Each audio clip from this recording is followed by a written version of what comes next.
Same stuff, different life. New day, same fight. How it comes, how it goes.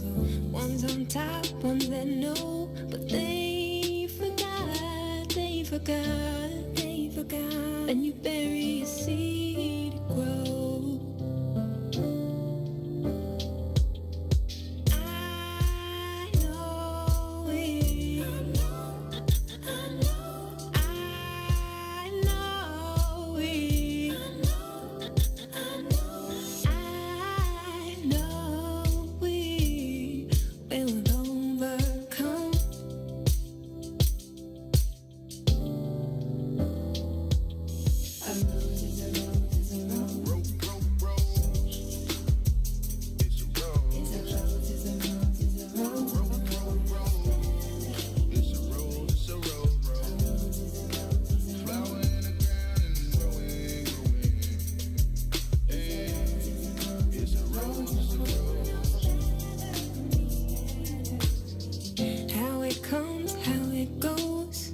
Different names, still a rose. We grew up, we grew tall. We knew then, we know now. What they forgot, they forgot. When you bury a seed, it grows. I know it. I know it.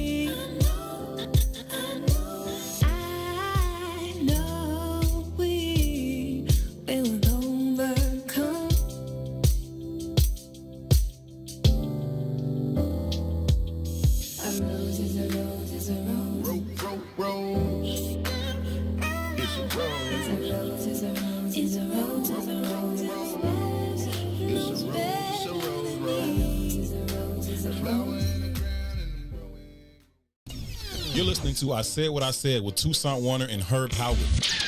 What are y'all takes on blended families? Meaning white people? Or what? No, she mean like you got kids, this person got kids, y'all get together and bring the whole family together. I don't know. I have zero experience with it. I imagine it could be challenging. Especially, I think the older the children are, I think the more challenging it could be. I think if it's little children or something, you can kind of explain it to them, and they may like grow up together and kind of in that same space where this is mom, this is dad type thing. But if you talk about older kids where they literally have a mom or dad, another person like that has been in their lives, when they're older, and you're like, oh, no, this is your stepbrother, stepsister. Like, nah, we like 17. Like, I'll bone her. And if this family don't work, you can just give me to the game anyway. Ain't no other, it ain't gonna matter. No woman will ever be important. I'm not being an ass. I'm serious. In my mind, the value of that kind of a commitment is family. I got that already. So now we just chilling. So you ain't gonna really know my children. What's up, good people? You're listening to I Said What I Said with Toussaint Werner and Herb Howard live on What's In It for the Black People Media, Monday, Wednesday, Friday, 1 p.m. to 3 p.m. You are listening to the most dangerous show in the morning. The Fraternal Order of Police. It is the president, John J. Catanzara Jr. We all saw the Anjanette Young video. Naturally, when someone hears, I didn't do it, you got the wrong place, you just discard it. You have an obligation to make sure that the rest of the place that you're doing a search warrant on is secure. Okay, so you used the word naturally. And when you watch that video, naturally, a natural reaction would have been to provide her with some coverage for her naked body. Have you ever been to police? And so have you ever been to police? Let me finish my question. So a natural reaction was not what we saw from those white police officers. A natural police reaction is to secure the scene. So a natural police reaction is different from a natural Well, we're talking about police. We're not talking about you going into a building. We're talking about the police going into a building. Hence why in the beginning of the question, I related it to training. Are police officers trained to not see black people as human? And so police training would make them naturally react to see me as an animal? I'm not even going to dignify that with an answer because that's just an ignorant statement to make. They went in there looking for an offender who was not there. Do you know that until you searched the whole place? They did. They searched, and she stood there naked. And at that point, after they had the scene secure, she still stood there naked. Again, I already conceded the fact that they could have did a better job covering her up, but her race had nothing to do with it, and you're going to keep implying it. I'm going to keep telling you. You're absolutely wrong. Let me ask you a question. Of training? Is it a lack of proper training? No. Oh my God! And I keep telling you, you got the wrong The most disrespected person in America is the black woman. We will kill you for our woman. WIIFTVPM. What's up, everybody? Welcome to the green side of things. It's your man, Sadiq. And Cassiopeia.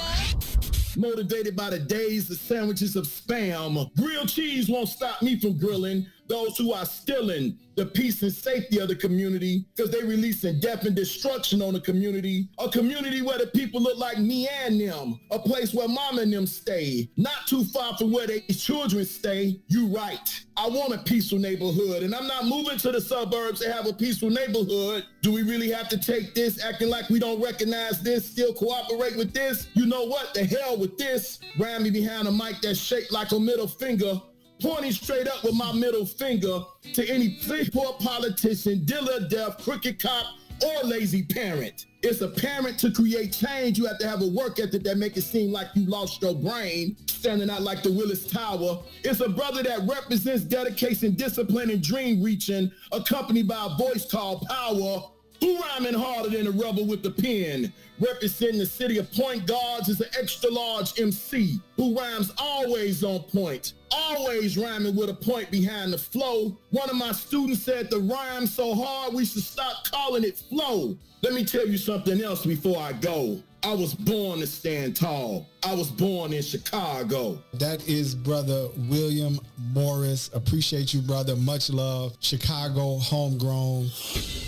Every Tuesday and Thursday from 1 to 3 p.m. on What's in It for.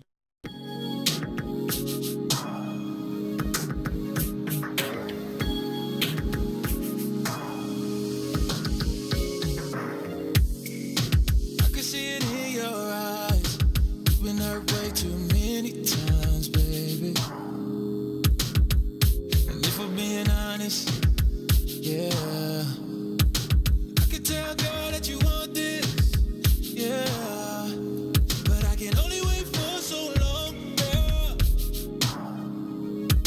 Giving us both some space so we can see, but don't make this too hard, yeah, 'cause I still want you right next to me, girl, it's plain to see, yeah, don't play with it.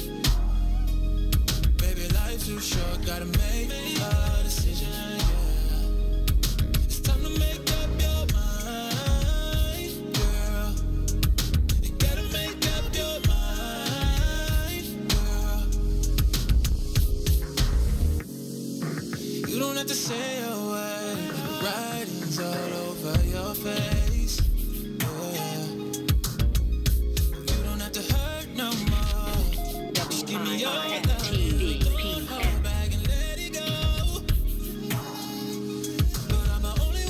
So long, girl. Giving us both some space so we can see, but don't make this too hard, yeah. 'Cause I still want you right next to me.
why we shine wherever we go.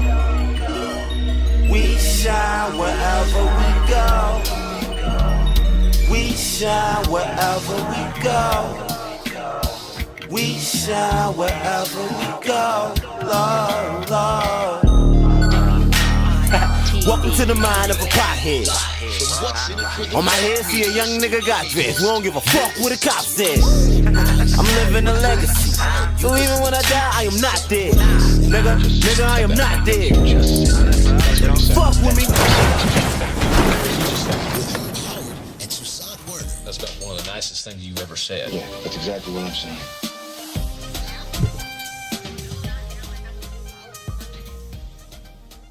Great afternoon to you, wonderful people. Welcome to this Monday edition of I Said What I Said. We are live from inside the What's in It for the Black People Media Studios alongside Toussaint Werner. My name is Howard. Thank y'all so very, very much for choosing to tune in each and every Monday, Wednesday, Friday, 1 to 3 p.m. We get together right here with you, and we discuss issues that are currently impacting the black community, how those issues impact us as individuals, but also how they impact us as a collective. And along with your help, we talk through many of these issues in hopes of finding the optimum solutions for how we can overcome said issues. Again, overcome them as individuals, but perhaps more importantly, overcome them as a collective. Thank y'all so very, very much for choosing to be a part of the conversation. As always, your input is valued. It is certainly appreciated. Anything you want to add to the conversation, feel free to do so. We will read through as many of your comments as possible while we go through the show. We would kindly request that you please take a quick second to share the broadcast. Share it on your personal page. Share it even within your personal network with absolutely anyone that you think would add value to or find value in this particular conversation. We welcome them to be a part of the discussion because we believe that the more like-minded individuals we can get to be a part of it, the better the opportunities we have of reaching those aforementioned solutions. So please, please, please, if you would be so kind, take a quick second to share the broadcast. Again, this is I Said What I Said. It is Intellectual Thuggery at its absolute finest. My name is Herb. His name is Two. What's happening, good brother? What up, famo? I'm blessed and highly favored. How are you? I'm doing good, man. Nothing to complain about. Just, chilling on this here Monday. It is a beautiful, beautiful Monday. In the city of Chicago. It's like 70, 75 degrees, something like that. Yeah, it's a nice day. I bought the bike out, you know what I mean? Yeah, I figured you would. It's beautiful today. It's going to be even better tomorrow. So, when the weather's right, I'm right. I ain't got a whole lot to complain about. Well, I got a lot to complain about, but the weather's right. You know what I mean?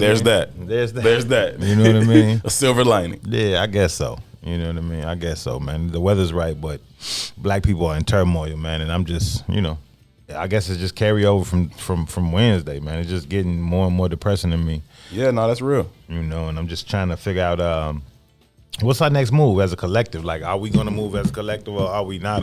Or do we even recognize where we are currently in the paradigm? And I don't think we are. Few things happened recently, and I know we just doing the intro. You use no, it's cool. I was gonna give a standing ovation to Regina King, but if we want to get right serious, let's get right serious. Come on. So one of the things, they just passed the Asian hate crime bill. Right. Which was very interesting to me when you think about the Derek Chauvin trial just passing by and the George Floyd Policing Act still hasn't passed. What was that, 2 months? Nah, the Asian hate, like that got done in about 2 months? We can give them a year. I don't give a shit. Give them a year. Okay. You know what I mean? We're working on year 450 fucking 2. Right. You understand what I'm saying? Right. And I just think that's very interesting that we all jumped and applauded when Derek Chauvin got arrested, and we didn't really garner any victories. Right. Nothing politically, nothing legislative wise. Nothing.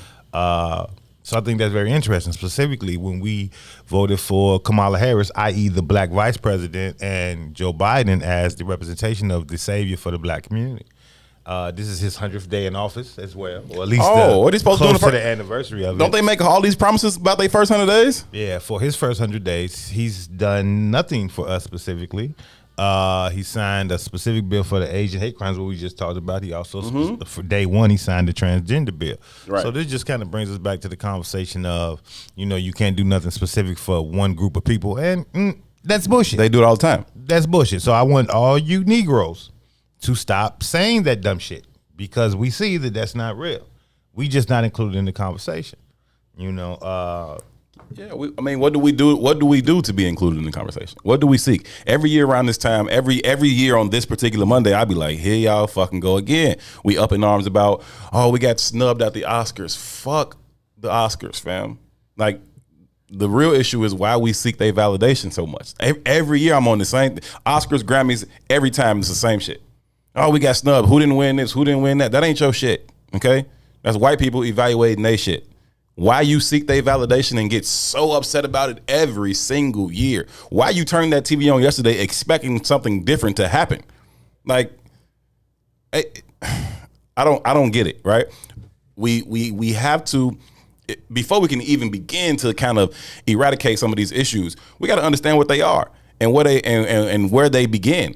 And I don't really think that we quite understand that. I really don't think we quite understand that. I don't think we understand the ramifications for some of the shit that we see, and nor do I think we understand how they go about maintaining their power. Right? We think we gonna take it back from them by appealing to their sense of humanity or a sense of morality. That ain't how they got it. And that damn sure ain't how they maintaining it.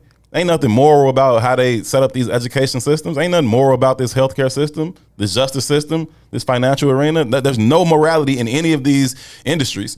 But you think that to address the inequities within said industries, we need to appeal to their sense of morality. That doesn't really make sense to me. And so every time I just get upset. Like nothing. I don't know what the fuck happened at the Oscars last night, except for Regina King looked good as shit. That's all I know. Yeah, I didn't even know the Oscars happened last night. Yeah, and that's good. That's good. Yeah, but they did. And Regina King, whew, Jesus Christ, She's fine, man. I used to date a woman that looked similar to her. She's super fine. I had no clue that the Oscars was last night, but there's an uproar behind the Oscars apparently. It's one every year, bro. Every single year. Oh, we should have won this. We should have won that. We should have won this. We should not give a fuck about white people think about what white people think about what we do. That's what we should do. Like, period. Regina King, fire, and she did it, and she did a good job. Whatever I don't know if I saw her just presenting an award or if she was hosting the whole thing. I really don't even know, but she looks so dope, and she's such a phenomenal talent. Like, her range as an actress has been on display for 30 fucking years, but people rarely even mention her, in that particular, category, right? In terms of people who get that type of recognition for being all-time great. Her range as an actress has been phenomenal. She was everything from Craig's sister in Friday to Janet Best Friend in Poetic Justice. She was a fucking superhero in whatever that show was that came out last year, talking about Black Wall Street and all that. Like that's she's phenomenal. Her range has been on display for a very, very long time. She's done so much, and it's good to see her, begin to be acknowledged for that. But 30 years later, meanwhile, one of these fucking supposed heartthrob white girls pop up one day and she like the shit. Like I don't know. And to be honest with you, I blame us for that shit. That aspirational shit to be continual, to want to be accepted and validated by the white standards. And so we need their Grammys, we need their Oscars, and it's like, fuck that shit. You're killing me. Right. She absolutely directed her ass off in One Night in Miami. Like, that's phenomenal stuff, King Salim. Like, I don't know why we seek that. But I do know why. Okay. Let me not say I don't know why. It is our aspiration to capital that makes us fall in the same trap every single year and be so upset when our people don't get acknowledged for what they should be acknowledged for. Like, it's not gonna happen. But because we understand that, if I win an Oscar, now my price tag for a movie goes from this to that. Okay, cool. Then that's gonna keep you striving to be accepted and favorably evaluated by white folks, even over their own people, which don't make fucking sense. You know what I'm saying? Like, I don't get it, man. I don't get it. I get it. I was looking at the case of this young sister who got shot in the McDonald's parking lot. Mm-hmm. And I just been struggling with, like I said, I've been sick of this entirety of the black existence. And I know we got a lot of ills, man, but you, Maze, and some other folks are doing a bit of a roundtable on that tonight, right? We're supposed to, man. And I just was going back into the catalog of history and different conversations and going through some books and just looking at some different stuff. And, man, one of the main knocks on the black nationalist movement was that it was too fundamentally different in its separatist identity at the time. And when I look at all of the things that are happening today, and I'm not necessarily saying the things that are happening against us or perpetrated by other communities against us, but just how we respond to those events and those acts. Like we kind of tend to look at these incidents as an amalgamation, like something different, right?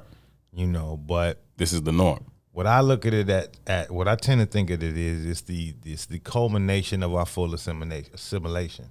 Agree. Because we don't fully grasp what it means to be black in America, and at this point, even like when you think about the birthing of drill music, like drill music isn't even really. I don't necessarily consider it music. I consider it advertising for the next murder you're going to catch. Okay. And I don't want us to get off base here, but I just want you to follow the train of thought. I'm with you. You know, and the publicizing of said kind of genre music and its popularity, right? So in Chicago, it's one thing, but outside Chicago, it's an entirely different thing. And the way that we celebrate this death and destructive behavior, it's the culmination of what whiteness has done to us. Agreed. Now, what I mean by that is that we have assimilated. We've fully aligned our thought processes with that of the white paradigm. And in understanding how white supremacy works, then the very definitive of its power is in annihilating of the annihilation of the black man. And we've done it, and we've brought in hook, line, and sinker to a point where now we become enemies of ourselves in a lot of ways. Absolutely. Complicit in our own demise, I would say. I don't even want to say complicit. Complicit is not an active role. We're actively engaging. So complicit would be I think compliance is active. I don't know. I think complicit is too light of a word. I mean, the only other thing would be to be the cause or the catalyst, and I don't think we're either of those. I think we're complying with it. I think it's more. I think we're operating as part of the cause, though. I don't think it's just complying, right? And I'm not gonna get caught up on that. I ain't gonna get hung up on that part of it. But fundamentally, man, this is the last straw, right? And I was trying to find, and I pulled up Charlemagne's Instagram page because today, Dr. Umar Johnson was on The Breakfast Club. You know, and regardless of how you feel about Dr. Umar Johnson, because I know that could go a lot of ways. You know, he has a certain kind of personality, but one thing for certain, man, is that he is kind of self-made in that black space. You know what I mean? He made his bones in the community, and the community kind of elected him as a voice. You know what I mean? And I get it, you know, fame and attention. And there was a video that you sent me in Instagram, and I can't remember the sister's name, so I apologize for that. But she made a speech at the Tavis Smiley. Dr. Julia Hare. Yeah, Dr. Julia Hare. She was at the Tavis Smiley. I forget like the a name convention type thing. Yeah, but that was like a State of Black America. State of Black America. That might have been like 10 years ago, maybe a little bit more. And she was talking about the difference between black leadership and those who lead blacks. And how one is selected by the people and then one is selected by the very system that dominates and controls us. Yeah, I want to play that video at some point today too. Yeah, we can get into it right now if you want to. Well, if you got it, I sent it to your Instagram DM. So if you got it, we can play it. Yeah, we can play it right now because it coincides with what I'm saying right now. But essentially, man, what's happening is when you start looking at black leadership or the leaders of blacks, champion the white supremacist system. Agree. Right, and if that's the case, then the very definition of our sanctity is done with, because the very definition of the only way to keep that system intact is to annihilate the black man. That's it. So whatever way you do it, whether it be financially, whether it be spiritually, whether it be emotionally, whether sexually. it be mentally, sexually, whatever it is, however it gets done, it's effectively getting done. Right, because in order for you can never validate the black male. You can never validate the black male because it validates the black community. I.e., hence, what's the value of the white community? I.e., we must keep our feet on the necks of those beneath us. Supremacy means somebody's below me, and we've been elected in that position. So every aim that we have, what we're trying to, model our behaviors after theirs or to assimilate into their society to find our value, it's a false positive. You can't do it because the very nature of the design says you got to be on the bottom, which brings us to one conclusion. Either you have to topple the system or drop out of it. And I don't even think you have the option to drop out of it. Yeah, no, that looks like, I don't know. It certainly looks like something we haven't seen, right? It looks like something that we would have to then recreate, or not recreate, but create. But either way, whether you talk about creating something new or whether you're talking about becoming the dominant group in the system that's already been constructed as is, that's a lot of fucking work. And I think it's more work than collectively we're willing to do. I don't even think that collectively we understand the picture in totality of how big this fucking thing is, right?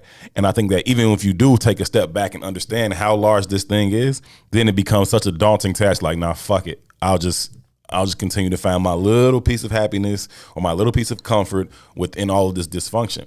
And I understand that, right? I don't understand that in conjunction with the outrage or the sadness or the social media presence and the tweets about how sad you are about this latest black racial injustice or this latest black racial injustice. Like you can't be both.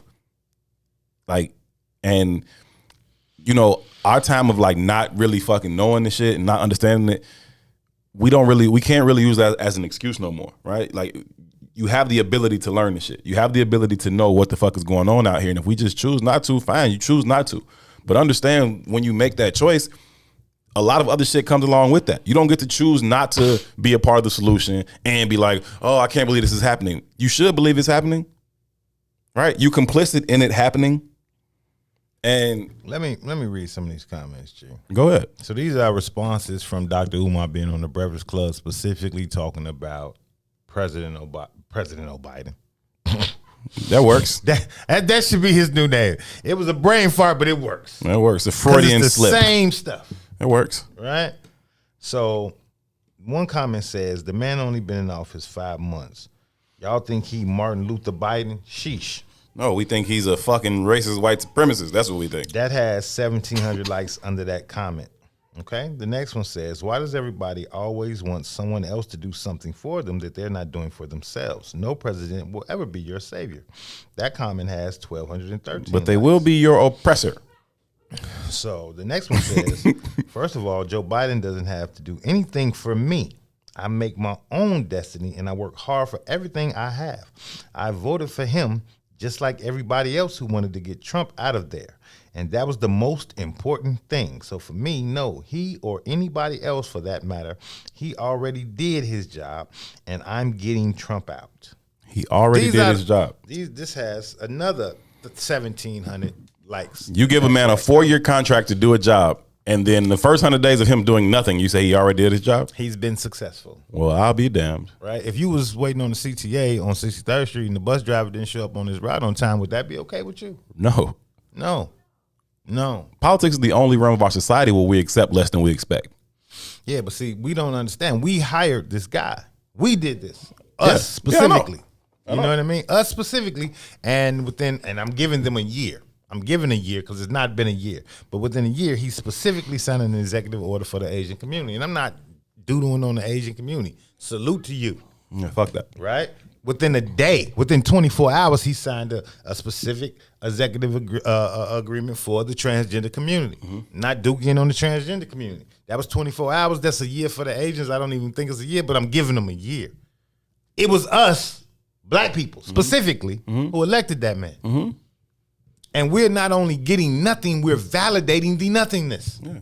Like, it's all right. He knew it was us, which is why he went and got Kamala to be his VP, because you knew how you could get there. You know, that was your only ticket to the White House. And so you did everything you could to make sure that ticket was punched. The ticket got punched for you, and he was like, okay, fuck y'all, let me address these people's issues. But again, our stupidity is on full display. Right? So Kamala was not for us. But in saying she's not for us, when we come out about that, they shun the people who say that she's not for us. So Cherie told me to watch a movie called White Tiger a couple months ago. Mm-hmm. White Tiger was a movie about, and I know we jumping all over the place, but White Tiger was a movie about an Indian servant who was a pauper, I guess you would call a pauper. He was poor, and his whole goal in life was to serve upper class Indians. That's all he wanted to do, and he lived his life specifically trying to get to that position. He finally got to that position, and he saw, and they treated him like shit. But even in treating him like shit, it was like acceptable. It was great for him, right? Because he wasn't living in that poverty that he was living in before. He was still living in poverty. They had him sleeping in like garages and shit, but a garage was a step up from sleeping on a dirt floor. You know what I mean? So at every point, he was okay with that, right? Then his master, and that was what he was called, his master accidentally ran a child over drunk driving. Right. And they put it on the Indian pomper, and he was like, just take it, you'll be okay. And because of his love for that master, they wanted him just to accept it. You know what I mean? And he was going to accept it. You know what I mean? Yeah. But after a while, he came to his senses, and he ended up killing these masters, taking their bread and starting his own business. And there's a scene at the end of this movie, and it says, he says, the white world is over. The new world belongs to the Asian and the brown man.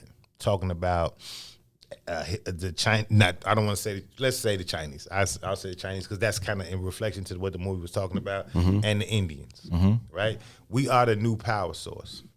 And when years ago, there was a book called Indochina that speaks about the level of industry and how these two places are going to become superpowers in the future because of the intellect of the populace, right?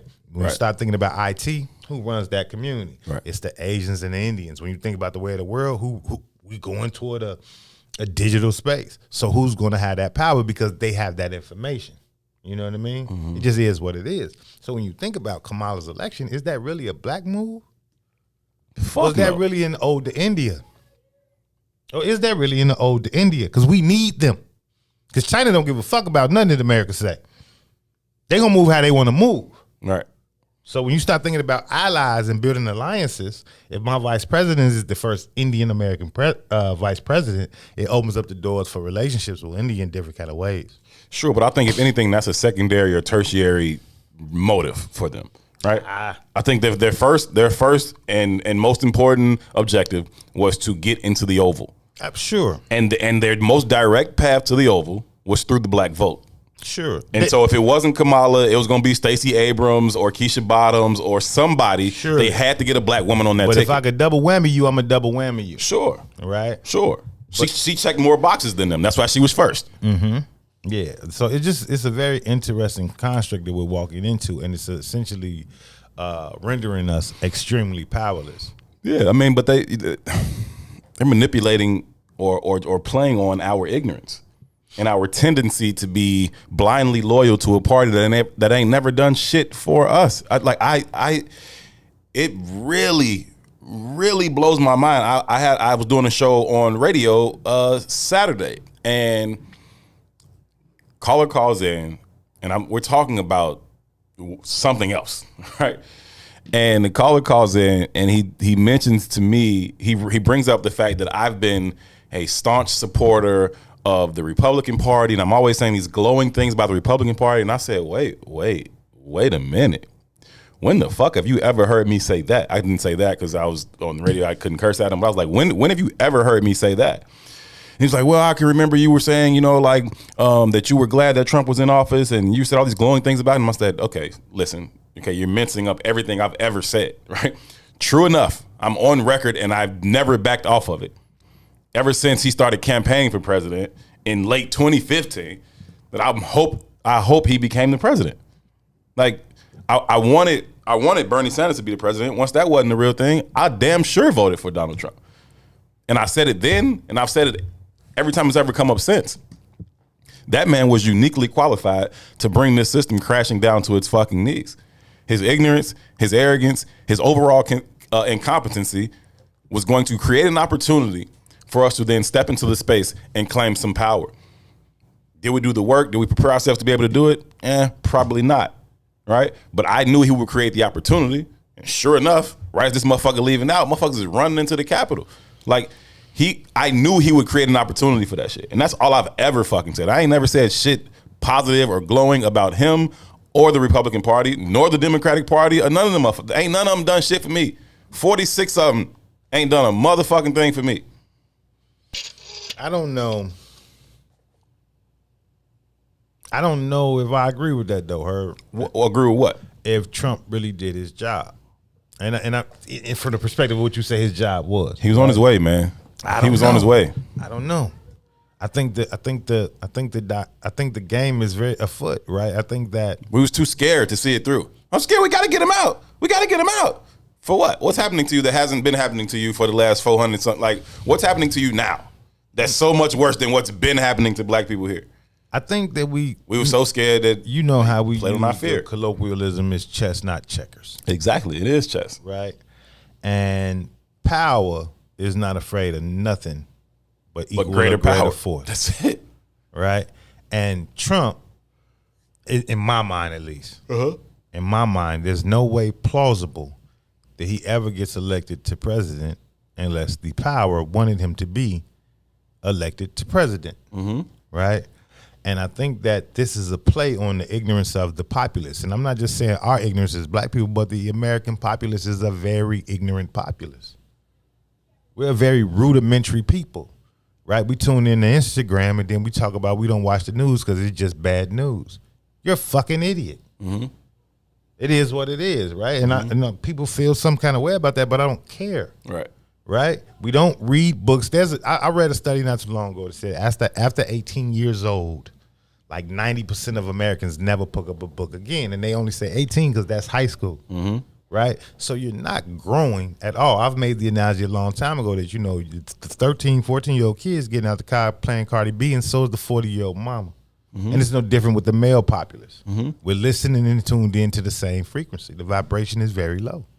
So we don't know what the hell is going on beyond the scope of whatever our daily duties are, right? And in most instances, we don't know what the hell is going on in the world outside of our 4 or 5 block radius, right? So it's a very ignorant people.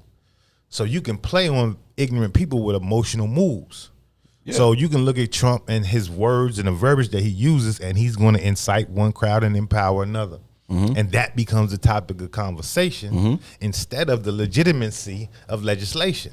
Because those ignorant ass voices are the dominant ass voices, and they drowned out anything of importance, right? And you can manipulate those people to move and move and move. So yeah, you can go ransack the Capitol building, and that becomes a topic of conversation for our community, the ones who are in position of power. Us, we was in a position of power this go around for the first fucking time in my life, right? And instead of focusing on how to leverage that power, i.e. the Ice Cube coming out and say, hey, it's our moment to say, yeah, look, man, we demanded something. Right. Run me mine or get the fuck on. But instead of doing that, we move off emotions because XYZ said this or XYZ said that or this guy looks or this woman looks black. Right? We didn't just like the statement I just read from the sister. Right, his job was to get Trump out of office. She didn't have no political value otherwise. Right, just get this fucking devil out of office. Right, because she made Trump out to be the devil because he hurts my feelings. Right, while we hold Barack Obama up on this goddamn plateau as if he was a god. Right, also a fucking devil in regards to legislation and how it hit our communities. And now we kind of indifferent to Biden, so we ain't even fucking paying attention. It don't matter what he do. It just ain't all over the news no more. It's like the banana in the goddamn tailpipe. You focused on this shit. You focused on the right hand while they taking the money out your left pocket. You know what I mean? So it's like a long-term game. And our ignorance is murdering us, right? And that's only one form of it murdering us. We're like walking forthright into the gas chamber. Agreed. Agreed. I don't think Trump was a mistake. I think he was the motherfucking knight capturing the king. I think he was the power move to put the grand play in play.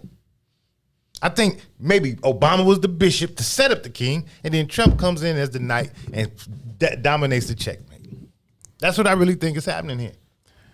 All of the wealth, look at this. Obama, Trump, COVID, the 1%, doing those, we talk about reparations every fucking 3-4 days. If we just count the capital that the Obama administration raised for the 1%, that could have fed black reparations 3 times over. That's how much money the 1% made under Obama. Under Trump, they got tax write-offs and they made more money. Since Biden's been in office with COVID, not even with COVID, but with Trump and COVID and Biden, the 1% capital has increased like 30, 40 fucking percent. There's a wealth gap. There's a wealth, what do they call that? Disparity. There's a wealth disparity, but there's a certain word. I can't think of the word right now. But disparity is the breakdown. But it's bigger than it's ever been, even during slavery. Right? We've never seen this level of imbalance. Right? And nobody's talking about that shit because we talking about our emotions. Because we respond to emotional shit like fear. Right? Fear, I say it all the time, fear is the greatest motivator. I think fear and anger are the 2 greatest motivators in human behavior. I personally think love is a distant third. And when you talk about using fear to dictate behavior, we've seen it over and over and over again. We saw it in this past election. Nobody gave a fuck about what Joe Biden wanted to do. We are just scared of this motherfucker that's in the Oval Office right now. Get him out. Because he scares me with his words. He hurts my feelings, right? Never mind that the person that y'all put in there, he ain't said shit, but he locked up half a generation, right? And we were complicit then, just as we are complicit now, because we never fucking learn from shit. We just do the same thing and run back to our space of comfort. And anytime we're fucking scared, we just crawl into a fucking ball and wait it out and hope master don't be too mean to us this time. Like, fuck that shit. And they do the same thing with COVID. Like, COVID is, we push this fear. And so now, anybody who comes out and says anything bad about, same if you say something bad about Obama or something bad about Biden or something bad about Kamala, if you say something bad about this damn vaccine, motherfuckers like, oh, yeah. Or if you say conspiracy, like it's a fucking conspiracy, motherfuckers act like you crazy. Because really, they just want their comfort. They want to feel comfortable, and they use fear to do. Oh, if you don't do this, everybody gonna die. If you don't do this, you ain't gonna be able to go here. If you don't do this, you ain't gonna be. Okay, cool. Keep using that fear, and then because everybody's scared, those amongst us who are not scared, and just be like, okay, whatever. Y'all want to go get the shot? Go get the shot. No, I don't care. Like I don't want to do it. Right? Then it's like, oh, something's wrong with you. No, something ain't nothing wrong with me. I'm just not scared of they fucking rhetoric bullshit. I'm not scared of it. It doesn't scare me. And that's not to say that COVID ain't real. That's not to say that people haven't died from it. We understand the loss of life, but greater than what? Greater than any other thing that's killing people out here? Gun violence, cancer. Fear is the enemy of hope, right? And I don't think we understand how all of this is interconnected. Even when we look at the shorties, the young lady who was murdered in the McDonald's parking lot, Jocelyn, I can't remember her last name. These young boys is responding to fear too. And it's not just fear from what's happening on the block. That's how they will articulate it. But it's fear of never having the possibility to become a man. There's no hope there. There's no hope there. I don't have a projection for a future. I don't have a projection for a family. I don't have a projection for comfort. So fuck it all. Fuck it all. And we get angered by those behaviors. And again, like I said, we act like those are amalgamation of behaviors. It's not. This is what the fuck happens. When you deprive men specifically of the opportunity to become men, this is how it reverberates. And what men have to recognize is that until we move beyond this space, this shit will get worse and worse and worse until you identify who your real enemy is. Like, I'm losing all my thoughts around names today. But the brother who said that you cannot be a man until you fully master the environment in which you inherit. Mastering of this environment, in my mind, only leads to a physical war at this point. At this point, it only leads to a physical war. I don't think there's no other solution. We could talk to our lips bust. There is no other solution to topple black colonization within the Americas other than physical war. I think we got to find another way because I don't think we can win that. It ain't about winning. Because you losing, we losing now. Black bodies are being dumped on the streets now, and it's not just through the hands of police. It's through the hands of the own perpetrators in our community, but it's based on the same construct. We at war already. 100%. We at war already. 100%. Right? And we've been at war since we got here. It's just a war that we not participating in. We just ain't fucking fighting back. We at war already. Yeah, but we are. That's what I'm saying. We're complicit in the war.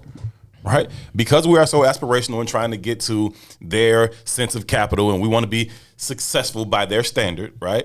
So I got to work, and the parents got to work, and so I send these kids to these fucking free school, and they take care of my kids for 8-9 hours a day, and they tell my kids with all kind of stupid, dumb bullshit, right? And then we got to learn that, and then we put the kids in that same little hamster wheel, and they go and go and go. It's a very well laid out system that works exactly as it was designed to. We just don't understand it that way, and so we don't treat it no other kind of way. Like, we don't respond to it any different kind of way, shape, or form. Like, we just let it be. I don't know what it is, for lack of a better term. And I think that we got to find a way to respond to it differently. We have to fight back. When I say I don't think we can win that, I think ultimately, right, they'll send the fucking National Guard down 79th Street. Who's the National Guard? Like, in essence, who is the National Guard? I don't know. They're The poor young people who sign up for the shit. They're disenfranchised people. They're people who don't have opportunity. Right. But That's those people, who they are. But those people have already made a decision that they are going to fully assimilate into the shit. And I don't see them reversing course. Again, no, man. I'm not saying I want this. I'm not saying, hey, don't nobody who been in no real fucking war or seen remnants of a real fucking war want no fucking war. I seen people been shot in the head. That ain't no shit to champion. Right. It ain't no shit to champion. Right. You know what I mean? It's just not. But at the end of the day, they could be pushed back all the way around the board for this. And I expect it. You know what I mean? What I'm saying is, when I study the board, I don't see another answer. Now, everybody can have a pushback all they want. That's cool. Right. What I'm saying is Toussaint does not see another resolve. No. Win, lose, or draw, this is the only resolve. Okay, I feel you on that. And I'm always saying that, violence has to be on the table. We have to be threatening. We have to be able to respond to certain things and maybe even be the aggressor in other things, right? Before you even go any further, my bad, cuz Salim said too, think of your family. Don't you have something to lose? Absolutely. That's all I'm thinking of. And that's exactly why I'm in the position that I'm in. Absolutely. Abso-fucking-lutely. It's slow death or fast death. Like, I get the premise that the king is making, and he's like, think of your family. Don't you want to keep them safe and protected? Safe and protected from what? Like, I'm literally trying to keep them safe and protected from all this bullshit that swirls around them constantly. And I understand, like, you saying, okay, we kick it off, we might bring that demise about sooner. But to me, I'm looking at the demise happen. It's like watching a fucking slow train wreck, and it's like, well, at least my kid is like way down the track, so he ain't gonna get hit till later, hopefully, unless he gets stopped by the police, or unless he catches a stray bullet in his neighborhood, or unless, I want the whole shit to stop. And it's deeper than that, right? You don't have children. I don't. Right? But my children have grown up in without lack of a better word, in a retardation of a childhood. You can't fucking go outside. That's the reality, right? I tell the story all the time. I had to have that realization in my mind, like, you can't raise a lion on a leash. So I had to let Eric start going out there, right? But I'd be a fool to say, every time he walk out that door, I don't feel some level of discomfort. That's not normal. That's not healthy. We are being terrorized from every vantage point. So when Salim asked the question, do I have something to lose? I'm already losing it. Right. I'm already losing it. We've lost it. When have you seen little boys riding on bikes in the city of Chicago? Where do you see it at? Right. You don't see it in our neighborhoods. Right. That don't happen. The basketball courts in our neighborhood was ground zero for black boy life in my neighborhood. Facts. You don't see that today. They ain't at the basketball court. If they're not organized, if your parents can't pay for you to do it, you ain't doing it. You ain't doing it because you ain't allowed beyond the front steps. And we start the lies of it's because they attached to these video games. Bullshit. It's because you're afraid to let them out the door. And we start making excuses for every behavior that we start to accept. And we getting socialized to be worse and weak. We getting weaker and weaker and weaker. If you ain't, this is another, again, back to just the very essence of a child upbringing. If you don't let that child outside of your purview as a parent, When is he ever being challenged, specifically for a boy? Mm-hmm. When is he ever being threatened? When is he ever gonna have to stand up on his own? So what he learns is somebody else gonna always take care of me because I ain't even gonna never be challenged. Because ain't nobody gonna challenge Eric next to me. Get the fuck out of here. It's not gonna happen. We're raising weak generations because we keep submitting. We keep submitting. It's a submission out of a desire to be comfortable, G. Like I'm not arguing why. I get you, right? I'm just saying, like, it's this desire to find some piece of comfort that makes us shrink into these spaces and say, okay, oh hey, it's comfortable here. If we kneel down right here and we be quiet enough, they'll walk past, they won't see us right here. Like, I'm not on that, fam. I'm just not on. I've never been that way, G. Like, if this was my direct path for me to walk to school and grammar school, I'm taking this fucking way. And if them niggas right there don't like me, and we gonna deal with this today, fam. Because if you think I'm finna walk all the way to fuck around there and all the way fucking back around here every day, you out your damn mind. Because eventually I'm gonna see y'all anyway. So let's address this right now. Let's deal with it. But the very nature. I'm not hiding from you forever. Fuck that. Of America, period. And this ain't just our community. It's to avoid conflict. I know. Right? It's to avoid except that's not the American way, though. To avoid hard work. Not the American government's way. That's the American people's way. But as a nation, that is not what we do. We seek out conflict. We create conflict. We manufacture conflict. We want to come to your land and get what the fuck you got. We will manufacture it. And if we got to blow up our own buildings and kill a few thousand of our own citizens to do it, then so fucking be it. That is collateral damage and an acceptable loss of life. Same thing we just saw in COVID, in my opinion. Yeah, but conflict is But that's necessary. just conspiracy theory, right? Because this government is so trustworthy. Conflict is necessary. It's necessary for growth. You got to grow through shit, right? And until you grow through shit by confronting it, you don't. You become a prisoner to it. No, you what shrink we become smaller is prisoners to our fear. Exactly. Right? Prisoners to the fear of police, prisoners to the fear of the bad elements of the community, prisoners to low wages, prisoners to bad food. We just all around prisoners. And then wonder why so many of our community is so happy in jail. It's probably the freest they fucking are. You gotta worry about shit. I'm an occasional fight here or there. You know what I'm saying? But I'm gonna eat. Got a bed. Got a roof. That's it. You know what I'm saying? I got a free gym membership. And no responsibility. Library if I want it. This is the life most of you aspire to. Right. Most motherfuckers out here can't afford a gym membership. It's real. like it's disgusting though. It is disgusting, but it is very, very real, and it leaves us with a very, very real choice. Either we sit and keep trying to find our little pieces of comfort while they continue to plot against us and continue to implement policies and systems that will certainly bring about our demise, or we do something to try and fight it, and that may bring about our demise too. But our entire history here, 400 years, we've been fighting, we've been pushing back, that ain't got us. We still are exactly where we are right now. This is 2021. But we've been pushing, and I can only speak to recent history, right? I don't want to speak to anything beyond the civil rights movement. Or maybe let's say anything beyond Reconstruction, right? Going back to what I just said about the Black nationalist movement, like it was our community was like, hey, that's too much, right? It was also our community. It was even with Martin Luther King. It was like, hey, that's too much. The Black Muslims, hey, that's too much. Now we think about all of those movements, right? Those were sects of our community. There was a sect of people that was in the Black Muslims. There was a sect of people in the civil rights movement. There was a sect of people in the Black nationalist movement. It was never the masses. No. They were small groups, yes, right? Where's one of those sects happening today? And if there's no sect that's denying the Americanized version of blackness, what the fuck do we have? Nothing but dark-skinned white people. And if the goal of white people is annihilation of our community, then just because you dark-skinned with a white mindset, then you still operating in the same paradigm of annihilating our community. So the shit that you think you fighting for that's in our behalf is really working against us. So when your dumb ass gets on Instagram and you says, well, Biden don't owe me shit, you're a dumbass and you shouldn't be allowed to vote. You definitely don't represent what I represent. Right. You're a dumbass and you're working in essence for the white community. You just dark-skinned, my G. You just went to the tanning salon. That's it. Totally complicit.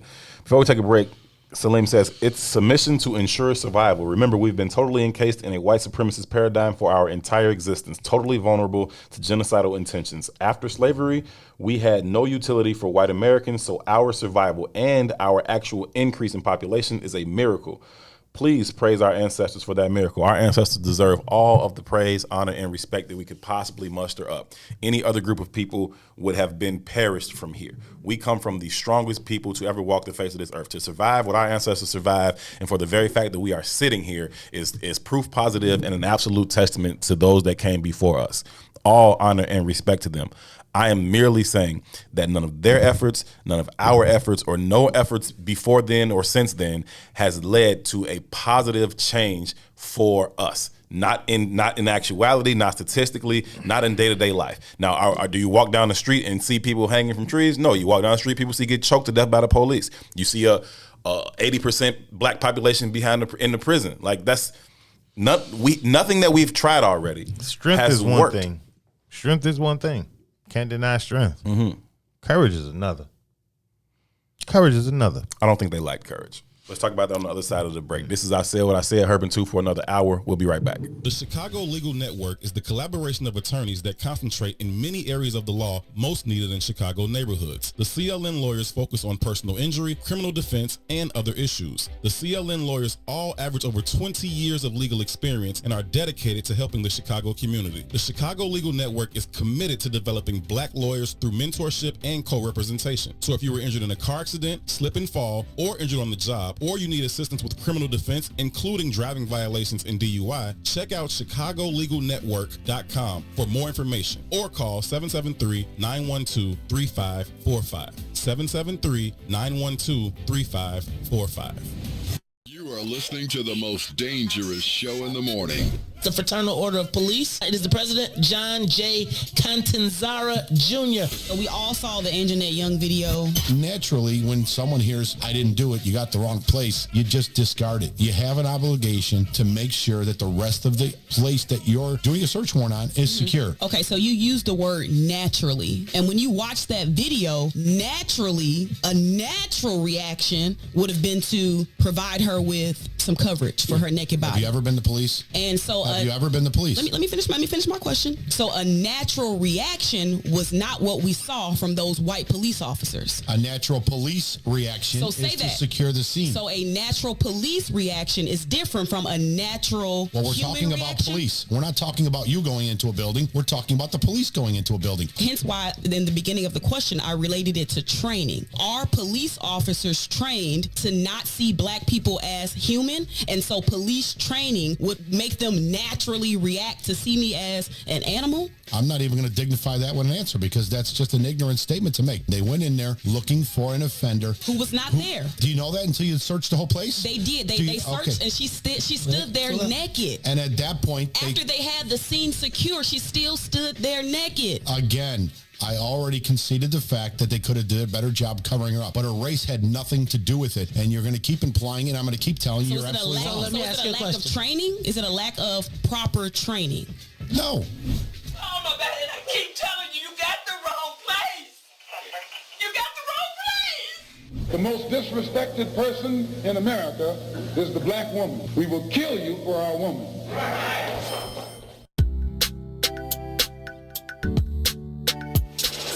Sissy's Taco Bar Pop-Up is back with more hours and more days. Check them out at their new pop-up location at The Woodlawn, located 1200 East 79th Street. Sissy's Taco Bar offers authentic street tacos infused with international soul. Now every Tuesday, Thursday, Friday, and Saturday at The Woodlawn from 12 p.m. to 7 p.m. New vegan tacos have been added to the menu too. Visit sissytacobar.com for more info. What's up, everybody? Welcome to the green side of things. It's your man, Sadiq. And Cassiopeia.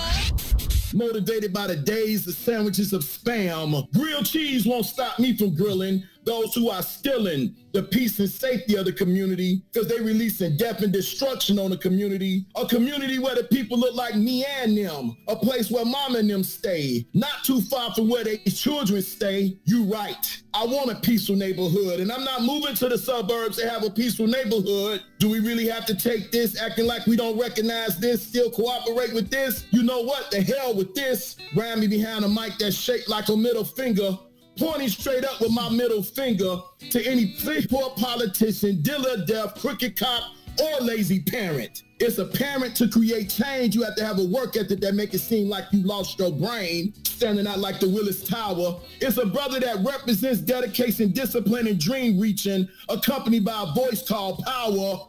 Who rhyming harder than a rebel with the pen? Representing the city of Point Guards is an extra large MC who rhymes always on point, always rhyming with a point behind the flow. One of my students said the rhyme so hard we should stop calling it flow. Let me tell you something else before I go. I was born to stand tall. I was born in Chicago. That is Brother William Morris. Appreciate you, brother. Much love. Chicago, homegrown.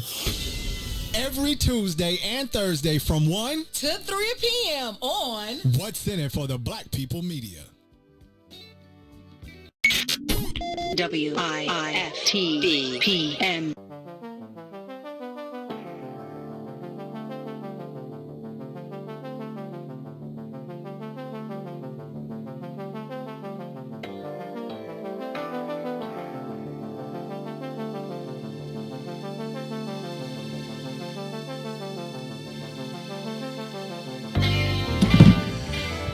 Welcome back, family. We are back and we are live from inside the What's in It for the Black People Media Studios alongside Toussaint Werner. My name is Howard in the production studio behind the glass doing what she does better than anybody else. Her name is Sonia Escobar. Sko, what's happening?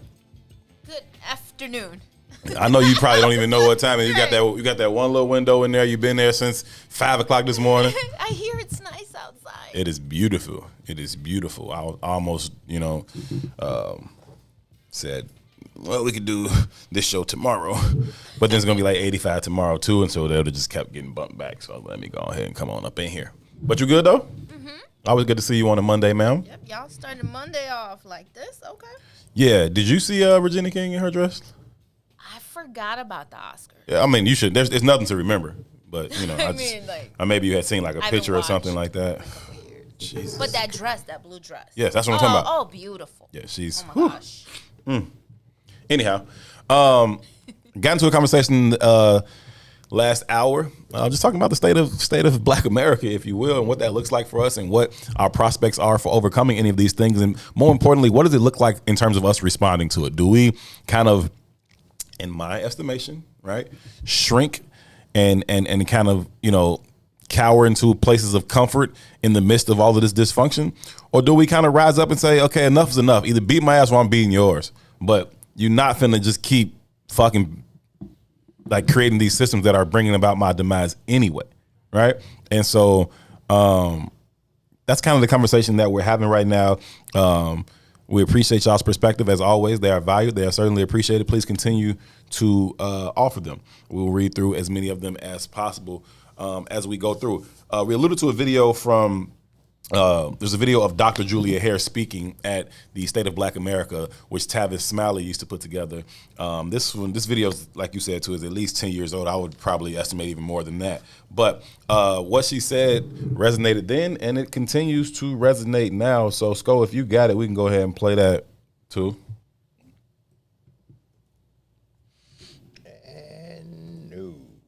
Now, these people...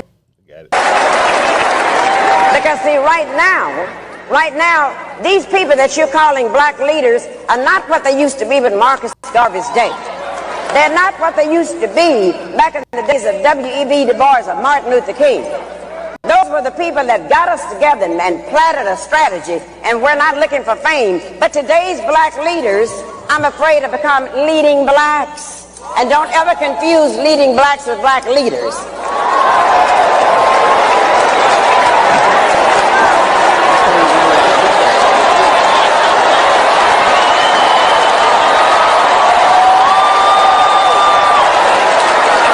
Let me tell you why you don't do that. One of the reasons you don't confuse them, black leaders are chosen by you. They're chosen by the people they're going to lead. They're chosen by us. But let me tell you about the leading blacks.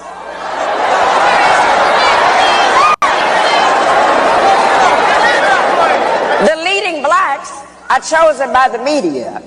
Leading blacks are chosen by ABC, all broadcasting Caucasians.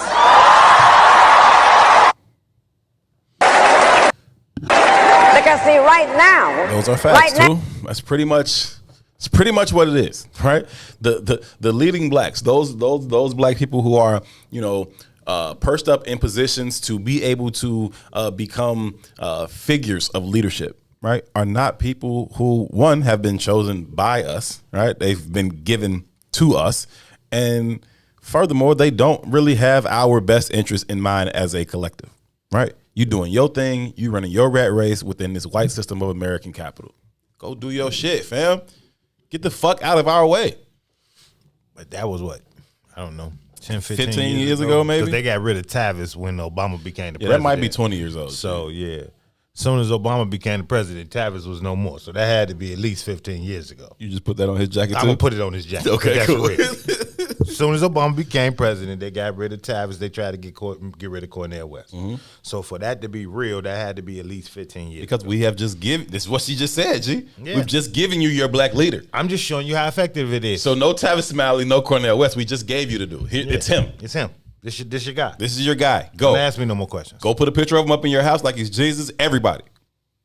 You know what I'm saying? Yeah. Everybody got a picture of this man on their wall in their house like he's Jesus. It's amazing that clip is circulating right now. Which is also a problem, but whatever. What you mean? The picture that people have up in their house of Jesus, but that's another story. Oh, yeah, Mythical Sky Daddy, Obama, they the same motherfuckers, Long-haired, blue-eyed white man. Even the black one, they all mythical. Shit. You know what I mean? But it's amazing to me that this is the clip that's circulating from 15 years ago talking about black leadership on the stage of a Tavis Smiley event when whatever time it was, elected the Mythical Sky Daddy version of that. Oh, yeah. I think it's interesting. Very, very, very, very, very interesting, man. But I thought that video was interesting. I thought, again, as relevant as some of these things were in the 50s, 60s, 90s, they're relevant today. It's like, because the game ain't changed. Nothing has changed, and neither have we changed our approach to defeating it. What team gonna change their play when can't nobody seem to beat it? Nothing. It's the oldest football clip ever of the old Green Bay Packers coach Vince Lombardi talking about running the power sweep. And he says, what we're looking for is a seal here and a seal here, and we're going to run the ball right in the alley. The Green Bay Packers did that shit for like 6 NFL championships back then. If it ain't broke, don't we running that play. You can know we running that play. I know we running that play. You can't do shit about it. Shut the fuck up. Touchdown, bitch. Like, that's pretty much how Vince Lombardi ran that shit. And that is exactly how the United States runs plays on us. It's the same play. And we won't even adjust our defense to try to do something else different. Right? We just continue to try to find, well, how can I not get hit real hard when they run this play? Yeah, we've accepted they're going to score. We don't even try to win. No, we're not even trying to win. We just like, how can I not get hit real hard when they run this play? Right? Now, if I go over here, I won't get hit real hard when they run this play. I'll just get hit a little bit. Like, nah, fam. But it's a reflection, though, right? And I want to get into this Marcellus Wiley comment about LeBron, too. But it's also the same AAU construct, right? It's the difference in our mentality at this point, right? I wanted to beat the best guy, right? Everybody in my genre wanted to beat the best guy. That was how you did it. Right? Now everybody wants to team up with the best guy. Exactly. i.e. a reflection of our communities. Absolutely. Right? We have no disdain for the white supremacist system anymore. We just want to be in it. We just want to be in it. The Bigs talked about that on the Soil a couple weeks back when they was talking about how the pro-am and all that used to go down, right? And anytime you heard one of these pro athletes, one of these NBA players was coming to the pro-am, all the local cats around here that was nice. I'm finna get him 40. Dude. I'm finna get him 50. Vince Carter coming here, Will trying to get that man 50. You know what I'm saying? Like that was the mentality. And now it's like, nah, KD want to play with Steph, and they want to play with Clay, and they want to play with Draymond, and they want to play with Kyrie, and they want to play with James Harden. It's like, God damn, what the fuck we playing for? Give them their rings today. It's real. Yeah, man. Like it's a problem. It is a problem. But what did Marcellus Wiley say about LeBron? So, what was it? Last week, I guess it was, when Chauvin. Marcellus Wiley is a former NFL player. He had a pretty good career for the Chargers. He was a defensive end. He has since been an analyst at ESPN since he retired. Showed is dying. Yeah. But I'm going to let Marcellus Wiley speak for himself. I don't know. Can we play an ESPN clip on this? Let's find out. Yes or no? Yes. Let's go. You think we can play this clip, or you gonna think it's gonna get snatched? We ain't got to play it. But essentially, Marcellus Wiley comes out and says, he's tired because LeBron says you're next when the sister got shot with the knife, right? LeBron said what? He had a post up on Instagram that said you're next, i.e. meaning you're next to get locked up like Derek Chauvin. Oh, okay. You know what I mean? Okay. And then suddenly he took it down. And there's been a lot of backlash around that. And Marcellus Wiley was like, I'm sick of hearing people talk about all the ills in our community. Let's talk about LeBron when everything goes right. Let's talk about how you're a billionaire and you've never been arrested. Let's talk about the beauty of the American system, right? And it just kind of dawned on me, like, the insanity of that statement. From Marcellus Wiley. That's the insanity of that statement. Mm-hmm. Like, LeBron is arguably the second best player to ever play that fucking sport. Mm-hmm. I don't like LeBron, but you can't deny. No, for sure. He's top 3 undoubtedly. Undoubtedly. Yeah. Right? He's built like a goddamn linebacker with the speed of a goddamn track star. He's a science project. You got Karl Malone's body with Vince Carter's leaping ability and AI's speed. It's fucking ridiculous. He's a science project. Yes. They made him in a lab. You understand what I'm saying? And you talking about let's make this motherfucker the standard. Right. I want to slap the shit out of Marcellus Wiley. And then again, too, I want to say, like, why is that our standard? And let's put this in perspective, right? Because he talked about LeBron growing up in Cleveland in a single-parent household and skipping from house to house to house. Mm-hmm. But let's think about LeBron's experience. Mm-hmm. Even at fucking 12, LeBron James is dunking. Mm-hmm. If LeBron James isn't dunking at 12, because the house to house that he moved with was with coach to coach to coach. Everybody saw it. Everybody saw the investment. Right. If LeBron James was not LeBron James, he would have been homeless at 12. Facts. Him and his mama. Facts. And today we wouldn't know who the hell LeBron James was. He'd be dead or in jail. He'd be a problem to the community in which he was being raised in. He'd be a problem because he'd be forced to adapt. Mm-hmm. No one's going to extend that hand to say, hey, man, I got you. Mm-hmm. Because it wouldn't be seen as an investment. And I don't even know this to be fact. Little poor black kids with nowhere to live end up in the streets. That's just what it is. There's no other option for you. That's what it is, man. Right? But I'd almost be willing to bet that all them 10 houses that LeBron lived in, they already reaping the rewards of opening the door for LeBron. They got paid out. They understood it.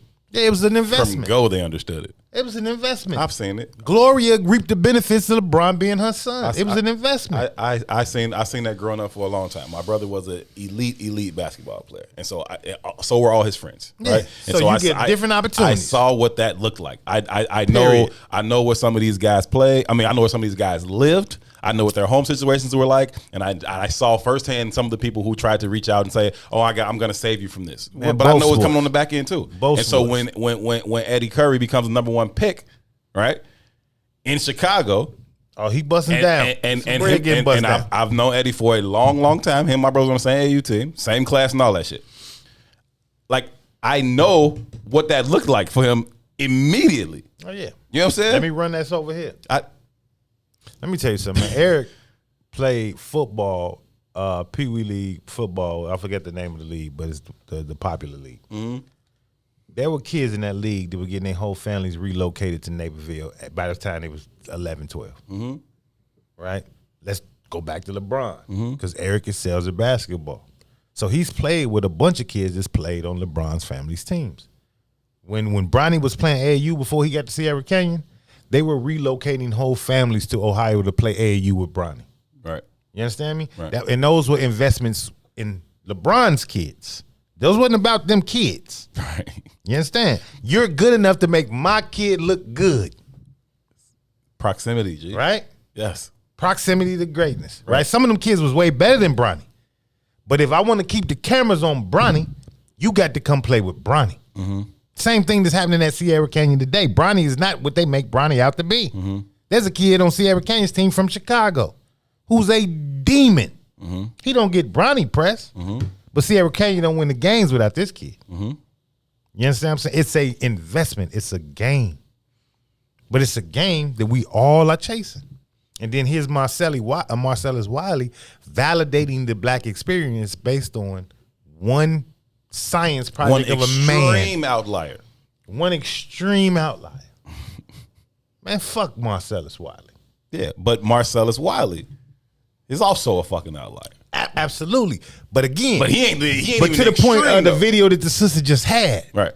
These become the voices of our community. Exactly. You ain't never had our community's experience. Right. Even Marcellus Wiley. Right. Right? You was one of them kids that got by 10, somebody was moving your ass to Naperville. Right. You're an investment, fool. Right. And you think this is the normal fucking experience. It bothers me, dog. Yeah, I mean, I think that what happens, and this is gonna lead me into the article that I want to read a little bit of. There is this lack of understanding or indifference toward experiences that are not your own. And so Marcellus Wiley, LeBron James, there's a detachment there. There's a disconnection there from reality, right? LeBron James on the cover of Slam magazine at 14 years old, fam. Everything about you since you were 12 has been different. Now, did you come from the hood? Were you a child of a single mom? Sure. Were those first 12 years probably rough and tumultuous and challenging? Sure. Let's say 8, because 12. But then somebody realized 12 is 7th grade. Let's say to about 5th grade, you had a challenge. Yeah, somebody realized early that like, oh, this is different. He's special. This is different. I remember my brother being on the 8th grade basketball team when he was in 3rd grade, and I remember everything for him changing at that point. Being different. He started to get shoes, like even if it's just small shit in the hood. Like, oh, he got shoes. Like I don't have those. No, he got those for basketball. A coach gave him those. Like, oh, okay, cool. You know what I'm saying? Like you start to see those concessions being made early. And for as cold as Ron is, he ain't Bron. You know what I'm saying? So if it started to happen to him in 3rd grade, you probably fucking right. It probably happened to him whenever the fucking first time he stepped on the court. It is. We ain't confused about it. Shit. And so by 12, you a man. You paying bills somewhere. For real. So it's an entirely different thing, man. The shit is crazy, but it's like you understand these shits. I can remember like going like off to like tournaments way out and then driving back home, and my mama would like drop off, you know, whoever lived on our way or whatever, right? And so Jay Strait, who was the homie, he went to Dunbar, super cold point guard, but he lived in Robert Taylor's, right? And so we get back from these tournaments. By the time we pull up to Robert Taylor, it's like 2 a.m, right? So we pull up, Jay got to hop out, and they busting. And he trying to run into the door and shit like that. And this was like regular shit. After we come back from any of these tournaments, any of these fucking weekends, this is what's happening. We come back from a tournament on a Saturday night, this is what's happening in the Robert fucking Taylor's, right? And so then you get people who like, but Jay was always, you know, fresh and fly. He was that kind of dude, right? And so like, oh, they pay him to hoop. You don't know shit about him, okay? You don't know him. You don't know where he come from. You don't know his life situation. Fuck you if somebody want to get him a bag to hoop. You know what I'm saying? Like, how Jay Strait go to fucking Wyoming? They must have. I don't give a fuck what they did, fam. Yeah. Okay, like you don't know him, and that's just the reality of a situation. But be clear, all of these people are making investments. Okay, none of these motherfuckers love you that much. Okay, these are all investments that they expect a return on as soon as you're able to return it. But if you're not Jay Strait, right, if you're not Ron Howard, right. If you're not LeBron James, what are your options? And then you wonder why black boys are being pushed into athletics. Right. Because don't nobody give a fuck about the chess champion. Right. Ain't nobody don't nobody bring you give home a shit about the scientists. Mm-mm. Don't nobody care. Nah.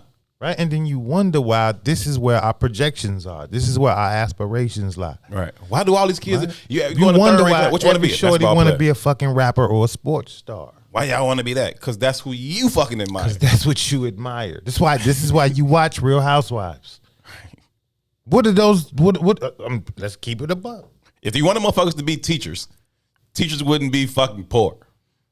And even that, I don't mean it like that, but I mean in comparison to you don't have any athletes and value in rappers. that. You value the aspiration just like the shorties. And then you go home and say, you should be paying more attention to math. But you turn on Real Housewives of Atlanta. Right. The fuck out of here. Right.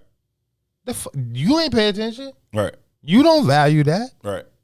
That's what I said, is that the entirety of the Americas is ignorant. Yeah, and it leads to a certain level of indifference, man. I love Nip. But Nip ain't Martin Luther King, and that's what we've made him out to be in the last 2 years. Yeah. I'm a fan of Jay-Z's raps. I'd be lying if I said I wasn't. Mm-hmm. He ain't who y'all made him out to be. 100%. Right? But the people who are those people, you don't give a shit about them because you're going to have to read what the fuck they got to say. Yeah. Even Martin Luther King, right? It blows my fucking mind how much we pump out this Martin Luther King bullshit. Like everybody was on Malcolm that. X. Like everybody was on that. Fuck being on that. What book have you read of theirs? Mm-hmm. What do you know about them except for what the white media tells your dumb ass to know about them? But I mean, even when they were here, G. I mean, we look at the March on Washington, we see all the people that was there, whatever, cool. But people wasn't really following him like that. Like that wasn't, you know what I mean? They weren't really behind everything he was talking about like that. He came to Chicago, and the people who I trust that were there told me it was 17 people in that motherfucking room. Now, I've met hundreds of people who told me they were in that room. You know what I'm saying? Oh, when Dr. King came, I was there. But only the couple of people who I trust and believe, like, it was like 16, 17 people in that motherfucker. Yeah, man, they said it was like 8 people at Cole Park. You know what I'm saying? Like, it's like, but I've met hundreds of people who swear they were there. Like, it's foolishness, but it's the indifference because of the lack of understanding. It's not a shared experience, right? And you would think that we should be able to bond around, if nothing else, our shared experience as black people here. But that does not tend to play out as the truth, right? That's not it. Barack Obama's experience can't be fucking mine. It's not the same. Real quick, just because you said that. Mm-hmm. Dr. Umar was on talking to Charlemagne and Envy. Right. Right. And Dr. Umar was talking about the Stop Asian Hate bill that just passed.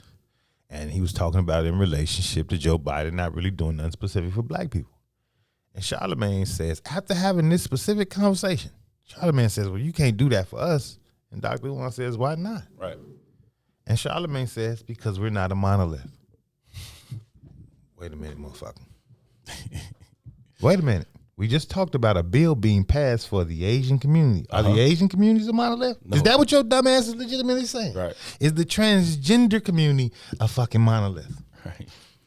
Those come in all shapes, colors, and sizes. Right. They're not even of the same. The Asian people don't even come from the same country. They don't. This Mark's response was they cannot do that for us because we aren't. I'm so tired of niggas learning new words that they don't know what the fuck it means. Yeah, but you know what Envy knows is that he's trying to he puts together his car. That wasn't Envy. That was Charlemagne. Oh, okay. And think about the plateau that we hold him on today. He's becoming black. He's the black leader, right? That's what I'm saying. Like this man just had a full out conversation with you, right, about specific legislations for specific communities, and your ass responds with, but we can't do that because we ain't a monolith. What? It's the fuck are you talking about? It's stupid, G. It's stupid, G. But umpteen million people wake up and listen to their show every fucking day. I get it. You know what I'm saying? And so that becomes the aspirational thing. But one thing trumps all that shit though, brother, and that's what I mean. Like, you go to physical war with a motherfucker, all that trumps all that talk shit. You're right. Can you whoop my ass though? Can you whoop my ass trumps all that talk shit, bro. Mm-hmm. You gonna pay attention if niggas is getting shot outside your house. Mm-hmm. You gonna pay attention. If there's a warring fraction in your community, you're gonna pay attention differently to that than what's happening on the television or what's happening in Instagram or what's happening on your phone. You're gonna pay attention differently because now you're subjected to be a part of it. For sure. For sure. And we absolutely need that contingent amongst our demographic. It just has to be strategic and organized enough to be effective. Because I don't think we can go shot for shot with the government. They didn't think the Viet Cong could either. Yeah, but that was arrogance that led them into that stupid shit. You can call it whatever you want. They didn't think they could. 100%. And they got their ass beat. They got their ass beat. America fights wars one way. Right. They fight wars of attrition. And again, I know how this looks publicly. Mm-hmm. Right? I'm not saying let's go shoot white people. Mm-hmm. I'm saying you're not going to have an option. That's what I'm saying. Either you're going to figure out, you're going to learn in peacetime, with air quotations. Which as black people, we ain't never had. With air quotations around it, you better learn to be a warrior, because in wartime, it's going to be too late to learn. Better to be a warrior in a garden than to be a gardener in a war. Right? It's real spell. You know what I'm saying? That's the reality of the situation. And you talk about this fucking indifference. This article I'm about to read, it was posted on CNN, I think, yesterday. It was written by John Blake. And what he's referring to, essentially, he's making a case about the indifference of racism being a bigger problem than hate, right? Than the overt acts of hate that we see. He says that he argues that it is the indifference that is an even greater obstacle to our freedom and to our liberation. And he views this through the lens of one photograph of Derek Chauvin while he is kneeling on the neck of George Floyd as George Floyd expires on the pavement. And it is that picture that most of you all have seen. It's an image from one of those videos, and he's just kind of looking up into the people, into the camera. He's got this look of bit of disgust, but he's irritated. There's a look of irritation on his face, but the main look on his face is really indifferent. Like, who gives a fuck that I'm kneeling on this man's neck right now? What are y'all over here making all this noise about? I'm irritated that y'all over here. There's fuck dude down here. There's a complete look of indifference there. I'm just irritated that y'all are over here doing this shit. His hands like on his hips in his pocket and shit. But I'll read the article. It says, the look in Derek Chauvin's eyes was something worse than hate. It's an analysis by John Blake. Again, it was posted on CNN yesterday. It says, images and sound bites from the Derek Chauvin trial will linger in people's memories for years, but there is one heart-wrenching image that stands above the rest. It was the look of indifference on Chauvin's eyes on May 25th, 2020, as he casually drained the life out of George Floyd. That was as chilling as his knee on Floyd's neck, and what it represents could pose the biggest challenge to broader police reforms ahead. That look was freeze-framed in what the prosecution dryly called Exhibit 17. It shows Chauvin, the white Minneapolis police officer who was found guilty on all 3 counts in Floyd's death, glancing at a crowd of onlookers while bearing down on an unconscious Floyd who was handcuffed and pinned face first to the pavement. The look on Chauvin's face is one of bored disinterest. His sunglasses are perched on his head and his hands rest on his pocket. He doesn't seem to notice Floyd at all. The only flicker of emotion on his face is his annoyance with the crowd that has gathered to plead for Floyd's life. That will go down as one of the defining images of our era because it tells a story about racism that many people don't want to hear. When we talk about racism, we often focus on spectacular acts of cruelty, the ghoulish photo of Emmett Till's face in an open coffin, the lynching postcards that some white Americans used to mail to one another, the snarling faces of white students who surrounded a young black woman who tried to integrate in Arkansas high school. But the look of disinterest in Chauvin's eyes is a reminder that indifference, not just hate, is a critical part of how racism works. The late Holocaust survivor and Nobel Peace Prize laureate Elie Wiesel, forgive my pronunciation if I'm butchering that, once said, the opposite of love is not hate, it's indifference. Wiesel said that I'll say Wiesel because Wiesel said that to the indifferent person, his or her neighbor are of no consequence. Their hidden or even invisible anguish is of no interest. Indifference reduces the other to an abstraction. Why indifference can be more harmful than hatred, the article asks. There is a peculiar pain to being ignored, to not even being seen. Most black people have experienced this. That's why if you talk about racism to some in unguarded moments, you'll hear something strange. Some find it easier to deal with the open hatred of overt racists compared to those white people who don't even see them. At least racists recognize that they exist. They see them, even if their vision is clouded by hate. To not be seen is another, more insidious variant of racism that can be infuriating. Perhaps that's why one of the best novels about racism by a black author is titled Invisible Man. And that is why it's no accident that it was white indifference, not hatred, that seemed to anger the Reverend Martin Luther King Jr. the most. King didn't write his epic letter from Birmingham jail in 1963 in response to hateful actions of white segregationists. He addressed it to a group of white moderates who he thought were indifferent to the suffering of black people living under segregation and who were more devoted to order than to justice. Racism needs indifference like a plant needs water and sunlight. White indifference is why slavery and Jim Crow lasted so long. White indifference to police brutality is why so many black men continue to die like Floyd. White indifference is why it's harder for black and brown people to vote in some states than for white people. It's white indifference that allows so many black and brown students to go to racially segregated public schools with fewer resources. It's white indifference that allows so many people in the medical profession to believe that black people don't feel pain like others. Indifference makes black pain invisible, just as it did with Floyd. Violent acts of racism grab the headlines, but the most pervasive forms of racism take root when white judges, cops, politicians, and ordinary people look the other way to not see what is happening right in front of their faces. Prosecutors use Chauvin's indifference against him. They say it's hard, though, to dramatize white indifference. Photos of indifference don't go viral. But then Chauvin came along, and the prosecutors at his trial recognized that it was his indifference, not just his cruelty, that was a big part of why Floyd died. They focused relentlessly on Chauvin's casual body language during the arrest of Floyd and the lack of concern on his face as he pinned Floyd to the ground. They told jurors Chauvin showed indifference to Floyd's pleas for help. They said Chauvin and the other officers at the scene talked about the smell of Floyd's feet and idly picked stones from a vehicle's tire while Floyd died in front of them. The prosecutors built a case where they forced the jury to see Floyd as a human being and not as an abstraction. There was no superhuman strength, they said. There was no superhuman strength because there's no such thing as a superhuman, prosecutor Steve Schlacker said in his closing arguments. Just a human, just a man, lying on the pavement being pressed upon, desperately crying out. A grown man crying out for his mother. There was one moment, however, when Chauvin's look of indifference broke.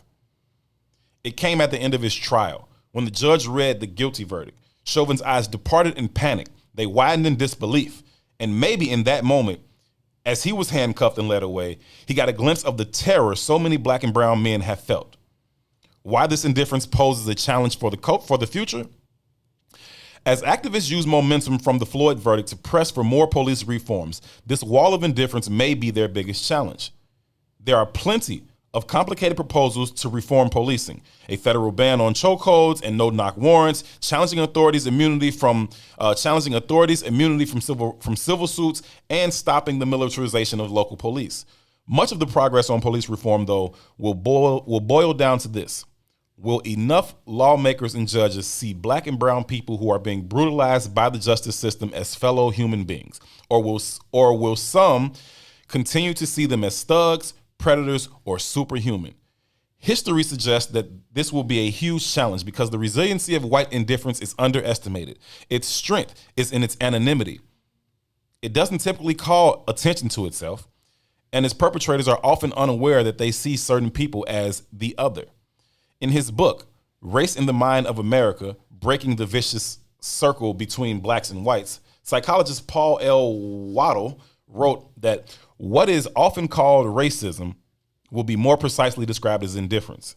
He says, perhaps no other feature of white attitudes is as cumulatively responsible for the pain and privation experienced by our nation's black minority at this point in our history as indifference.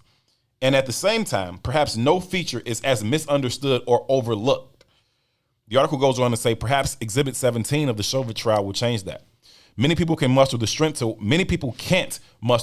to watch the entire Floyd video. It's just too painful. But plenty of people saw that image of Chauvin looking bored as a black man's life ebbed away beneath him. As activists press for more changes in the wake of the verdict, Chauvin's face could serve as a sober reminder. Indifference, not hate, may be the biggest obstacle to police reform. I agree with everything that was said there. Indifference is what allows the rest of that shit to take place. You don't matter. I don't hate you. You just don't fucking matter. And because you don't matter, I'm not going to rise up against anything that is happening to you. It's like a fucking ant. I don't really hate ants, but if you step on one, I'm not gonna be like, hey, don't step on that ant, because I don't give a fuck about that ant. I'm indifferent to that ant's plight and struggle. And so, I might not step on them because I don't really hate you. You can go ahead and crawl past me if you want. Do your thing. But if somebody else do it, I'm not going to be like, hey, don't do that either because I'm fucking indifferent about ants. I agree with it theoretically. I don't agree with the construct of what he thinks the impact is going to be. Mm-hmm. And when you was reading it, it used the word indifference over and over and over again. Mm-hmm. But in the earlier statements, it stated casually. Mm-hmm. Right? And I think that's where I kind of got stuck. Because it goes back and it reaffirms everything I was saying before that. Mm-hmm. Black male death is casual than a motherfucker. Mm-hmm. It's casual amongst us. Mm-hmm. We talk about how casual it is. One of the main conversations we have about the documentary we did was when one of the young boys we was dealing with got shot up. And I told you how I was offended with the documentarians continually calling me, asking about his health. Right. Because even me see it as casual. It's just regular shit. Just regular shit. Niggas get shot every day, B. Niggas get shot every day, B. Yeah. It's casual to us as well. Yeah. It only becomes an anomaly when it's not us, even in regards to the black race. Mm-hmm. Right? When it's a little girl, now it's like everybody stop the fucking presses. Let's have this conversation. Mm-hmm. And I don't want to devalue the black girl's life. I think we should have been stopped the fucking presses. Mm-hmm. You know what I mean? Mm-hmm. But how many black men got shot that same day? Do we even know? But I bet you there's a number attached to it. Mm-hmm. I bet you there's a number attached to it. Mm-hmm. Nobody knows that. Mm-hmm. Nobody, because don't nobody give a damn. It's casual to us. Mm-hmm. Right? So to reaffirm that Chauvin's face, casually as it was, is going to become a poster child for the construct of white indifference. No, I think that the point that he was trying to make was that while we think we might have had a victory here, he says what he's seeing is in that picture, you're seeing an indifference, which is really the biggest obstacle to us getting to that point. And he doesn't think that we can overcome the indifference so easily as we think we can overcome the hate. I agree. I agree theoretically. Yeah, he wasn't saying like this is something we can use. He was saying this is a problem. This is going to be in your way. Right. Theoretically, I agree with the construct. Mm-hmm. But then what I'm saying is that we see it in the same light. Mm-hmm. Agree. Yeah. We see it we're indifferent too. That's why it takes a fucking 7-minute video. Because we indifferent to Ahmaud Arbery. We indifferent to Trayvon Martin. Because it didn't have the long show attached to it. We indifferent. Right. That's just right. We indifferent. That was the only reason I told you at the beginning of the trial that I thought that he would be convicted. Because we just dark-skinned white people. Right, because of the long video. If it was another split-second thing, a Jason Van Dyke thing, or a Columbus police officer thing, or whomever, they'll find a way to work around that. Even if it lands in a 2-3 year minimum security summer camp sentence for Jason Van Dyke, they'll find a way to work around that if it's a split-second thing. Only the fact that it's a 9-minute video that you can't really explain your way around, we can't save you, white man. We would say if we could, we would. We can't. You got to go up the road. Yeah, but hate isn't the opposite of love. I tell my kids that all the time. It's the conversation I have about the coaches. When they stop yelling at you, that's when you're in trouble. Right. It's indifference that's the problem. Right. Right? Right. And i.e., we got to understand that's the positioning that we're in. Not only is it the positioning of whiteness, it's the positioning of every other ethnic group, and it's the positioning of our own, even in our community. Mm-hmm. I've been guilty of it. I readily admit to it. I'm indifferent. Right.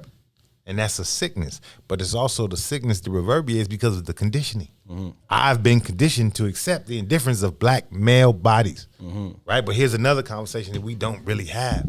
Black men have no value until they become black dead. Mm. Don't nobody give a fuck about George Floyd being a dope fiend and not being able to get work. Don't nobody care about George Floyd then. Or DMX. Nobody gave a fuck until you was a dead body. Mm-hmm. That's when black men find value. Mm-hmm. That's when they find value. So little boy, i.e. the McDonald's daddy or whomever, mm-hmm. maybe if I be this kind of motherfucker, they'll pay me some fucking attention. Because otherwise, they don't even see me. Not white people. People next door to me don't see me. I ain't found value nowhere else. We don't have any value. Everybody's indifferent. Mm-hmm. But it's part of the conditioning. Because the very nature of a white supremacist system, what I said before, can only survive if somebody's on the bottom of it. And if you destroy the man in that community, they will never fight back. Because it is the man that will lead the fight to fight back. So the conditioning has to make us indifferent to Black death. We can only be valuable as dead. Then that is where you find this kind of sick ulterior value in these fucking videos going viral every fucking week, right? It desensitizes you even further, right? You start to normalize this shit, right? It's the same reason that they would drag you to the middle of this fucking center town square, whatever the fuck it is, and hang you up in front of everybody. We want everybody to see this shit. You know what I'm saying? We want everybody to know that your life does not have value. And whenever we want to do whatever we want to do to you, we fucking can and we fucking will. And this is just what it looks like in modern day. No, you can't drag a motherfucker down into fucking Times Square and hang him up. Nah, you can't do that. But you can absolutely send a video to everybody's fucking device of them being choked to death or shot to death or whatever the fuck to death. You can show that, right? And yeah, you got to deal with a little outrage for a little while, but these niggas ain't going to be mad that long. You know what I'm saying? LeBron will tell them to go back and hoop, and they'll go back and hoop. Man, this week has hurt my feelings, G. I ain't going to lie to you. This whole week has hurt my feelings. And it's hurt my feelings, in essence, just the Black responses to the behaviors that's happening nationally and locally, really. It's really hurt my feelings because it's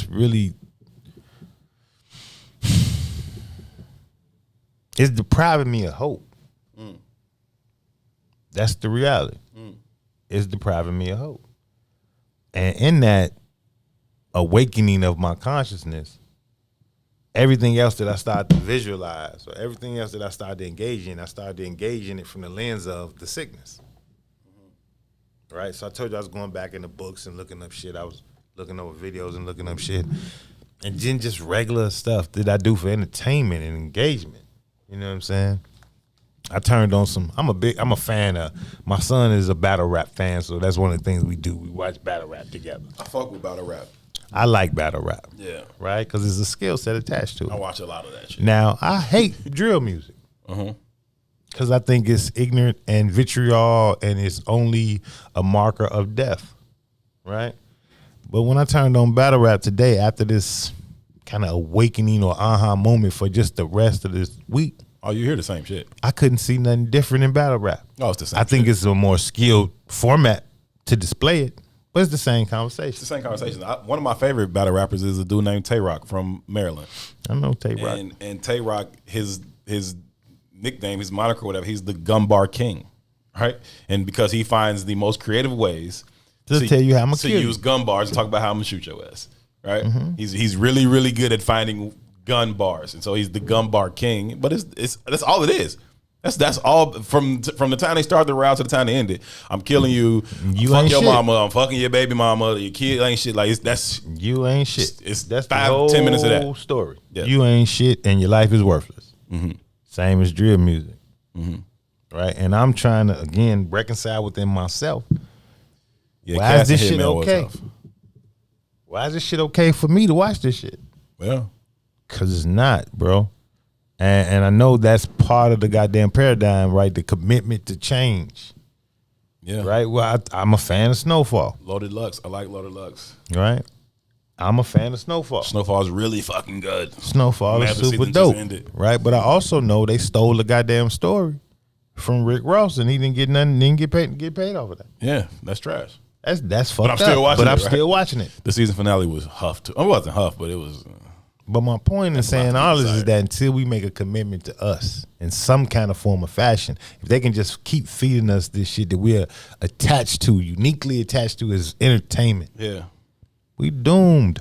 Yeah, I think I might have said this to you a couple weeks ago that I've been trying. I've really been trying to like be more conscious of the shit that I listen to. Not because I think that it's going to, pervade my subconscious or invade my subconscious or anything like that, and I'm going to start behaving a certain kind of way. I'd like to think I'm beyond that point of being influenced by the music in that particular way. But I do understand that if I'm listening to it, it is supporting this type of music, this type of industry, which then allows that type of music to grow and spread more. And then it starts to affect younger people than me who are absolutely impacted by these things. So I can listen to drill music all day. I ain't finna go shoot nobody. You ain't trying to shoot me. I'm not finna shoot you. You know what I'm saying? I used to think that too, but I don't think that's true no more. Right? I think imaging and messaging dictates behavior. Right? And just like food, any food that you let in your body has an effect on your body. Any message or idea you let in your brain has an effect on your brain. Yeah. We think we can control it. We just had this conversation 5 seconds ago. I was just like, man, I've been doing good on the no meat April, but I've been overindulging in sugar. Right. You know what I mean? It don't matter if I ain't eating the meat if I'm eating the sugar. You understand? It still has an effect on my body. I feel you. You right? And I stopped doing this shit. Hey, I'm proud. Right. But the other shit is still crack. It's still damaging me. Right. Right? It's no way to avoid it until you say I'm not fucking with it. No, I feel you, and and first of all, shout out to Brother Sadiq for putting that together. I didn't jump down with it this month because I know that my April is gonna be trash every fucking year, and so I wasn't even finna lie to myself like I'm finna eat good this month. That is bullshit. Every April is my birthday month. Every April I'm eating trash and I'm drinking all the fucking time. So April it wasn't a good month for me to lie to myself like that. But I've been trying to get back on the hill lately. But point is this. Go ahead. But even to that though, when we talked about it earlier, both of us like, man, this shit's just about vanity. It ain't about health. Yeah. Right? But that's the same argument about drill don't affect me. Right? Then you're not reaping the benefits. It is affecting you. But in your mind, it's like, I can separate. Right? Just like we don't look at the burgers in the health way at all. We don't give a fuck. But it's affecting us. It's affecting the health part. It's affecting the health part. For sure. It's there. You know what I mean? Just because we ain't acknowledging it, don't mean that it ain't doing what it's doing. For sure. But I just mean that in terms of like, the song I've been listening to for a few fucking weeks, and it's fucking ridiculous. I think I told you this a couple weeks ago, in fact. It's that Get It Back in Blood shit from Pooh Shiesty and Lil Durk. And the song is called Get It Back in Blood, and it's just talking about robbing niggas, right? And if you mad that I robbed you and you want your shit back, come get it back in blood. You know what I'm saying? Like, that's it, right? He like, we robbed you with no ski mask on. You know exactly who took that shit. Come get it back in blood, right? That's the song. And I be banging this shit in my car, okay? Charged up about it. Now, I'm not in that shit, no. That's not a thing I'm into. Like, that's so... Nah, it ain't right. That track right there, that shit fire ass code. I love it a lot. But I be like, damn, why do I love it so much? And then I be like, don't tell my kids though. Don't. That shit go hard. And I be like, play it again. Like, why am I listening to this? Play it again. Like, it's the song go hard. But it's not. I get what you're saying. And I imagine somewhere subconsciously it's sitting there. But I ain't out here robbing niggas no more. Like, I'm not. You know what I'm saying? Like, whatever. I just like the fucking song. I wish I didn't though. And I'm saying that I need to be more disciplined just so that I'm not adding to the fact that this fucking music continues to spread, right? Pooh Shiesty makes this song, so many people listen to it. He makes another song like that. Other shorties gonna make songs like that, right? And it starts to impact how shorties move in my neighborhood or in other black neighborhoods around the city. Nah, it ain't gonna impact me. I don't really think it impacts me at all, to be honest with you. But I understand the fact that I'm listening to it will allow it to grow. And I often say that no single water drop thinks it's responsible for the flood. No single drop of water thinks it's responsible for the flood. So I can sit here and be like, oh, that ain't affecting me. Well, I'm one of those water drops right now because I'm absolutely partaking in the system that allows this type of music to spread. And so I want to hold myself accountable to that. But every time that beat drop that's Coach just played, come get it back in blood. That's what I be on. You ever seen that? It's like a little meme, and they got like a little house cat or something, like driving a car, right? And the meme says it's like a little cuddly, furry little house cat in the car, but it's like all turned up in the car. And it said, "This be me listening to songs about selling dope and killing people and flipping bricks while I'm on my way to Target to get air freshener and shit like that." No, I get it. That's the shit, man. But it's hard to differentiate, right? It legitimately is. And again, whether we acknowledge it or not, it still has an effect. Think about this, G. Think about what's going on. Think about Bob Marley. Mm-hmm. Think about the music of them eras and how it shaped the movements of those eras. We'd be foolish to think that those movements wasn't spawned by some of the energy of the music. Truth. I think music is the only universal language, and I think it operates in a certain kind of frequency. Truth. So we think about the Pooh Shiesties, right? And I'm just saying Pooh Shiesty Sure. because you said it, because I don't know who the hell is in that genre like that. You know what I mean? But you think about the frequency and the energy in which the people are moving with today. It's more Pooh Shiesty than what's going on. It's more Pooh Shiesty than Bob Marley. Yeah, for sure. You know what I mean? For sure. And again, and I'm not saying those kind of artists don't exist, but I'm talking about in the realm of popularity or visibility. Yeah. You know what I mean? Yeah. Like I was watching again, right? Because I be trying to stay in tune. I be trying because I got children and I want to know what the hell they doing. You know what I mean? I told you last week I let Eric rock the whole way to the barbershop with his music. And then on the way back, I forced his ass to listen to my music. You know what I mean? I watched Gilly and them interview Young Dolph. Young Dolph got to be late 20s, early 30s. Yep. They had Wallow had on the shirt that From said Memphis? Malcolm. No, Wallow had a shirt on that said Michael, Prince, Luther, Teddy. You know them shirts, Right, just sure. names. They asked Young Dolph, which one of these legends would you do a song with? And Dolph was like, I don't know them niggas. I don't know them niggas. He didn't know who Michael Jackson was. Right. He didn't have no, I mean, he had heard the name, Right, but he didn't have a reference point to none of his music. You can't look at that shirt and use context clues to understand they talking about Michael Jackson. But he was like, Prince, Luther Vandross. He had never heard a Prince record. Right. He was like, I don't even know any Luther songs. I just know my mama like them. Right. I don't know. What song did Marvin Gaye sing? Right. That ain't his fault. It's not. But I thought about that because at first I was like, he lied. How could you not know who Michael Jackson, G? How could you not know who Michael Jackson is? I mean, surely he knows who he is. But to see that shirt, Surely he didn't. He can't put that into no Surely- context. But then I thought about it. Sure and I he said, does. There's no fucking way he doesn't Herb, know you who Michael. fooling yourself, bro. Because No, I'm no. going to tell you a No. real life situation in my own house. No. I asked my children about Kanye West one day. And they was like, who is that? That's and in my bad, mind, bro. I was like, no, I'm so serious, G. And that's what, again, we don't get it. We're disconnected. They're disconnected. And they're more disconnected from us.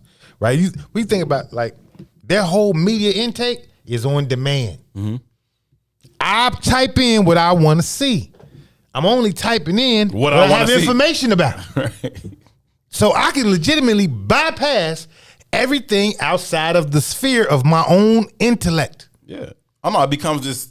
You in a bubble this It fucking becomes a big. tailor-made. It's a tailor-made bubble of prescription ignorance. for you for your shit. It's tailor-made prescription of ignorance because we're not seeking out real valid information. Nah, for sure. So for me and you to sit here and say, it says like, man, that's insane.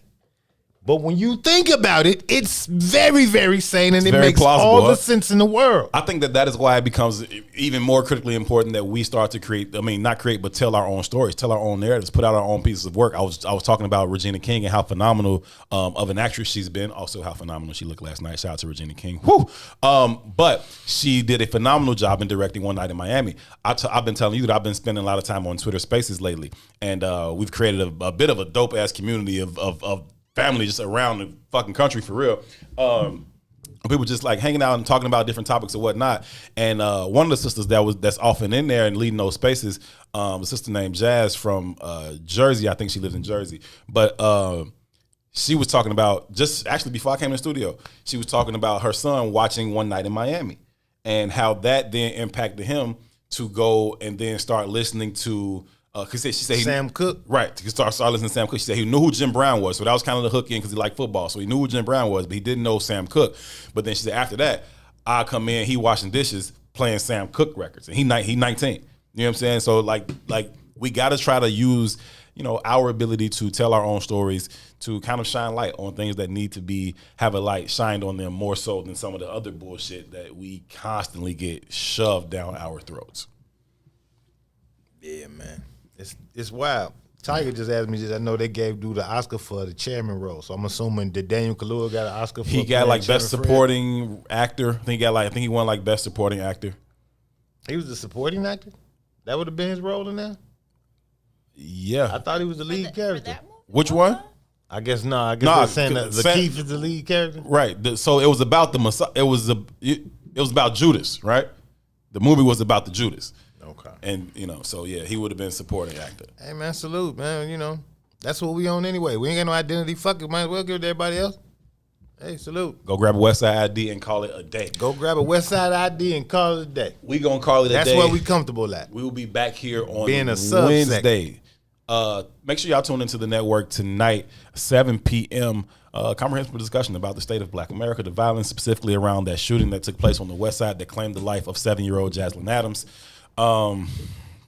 2, I think you're gonna be a part of that. I don't know what you be doing, man. You be doing so fucking much. But anyway, y'all tune into that at 7. We will be back here on Wednesday, same time, same place at 1 p.m. For Sonia Escobar, for Toussaint Werner. My name is Herb Howard. Till Wednesday, y'all be good to each other. Peace. Assalamu alaikum. WIFTV PM.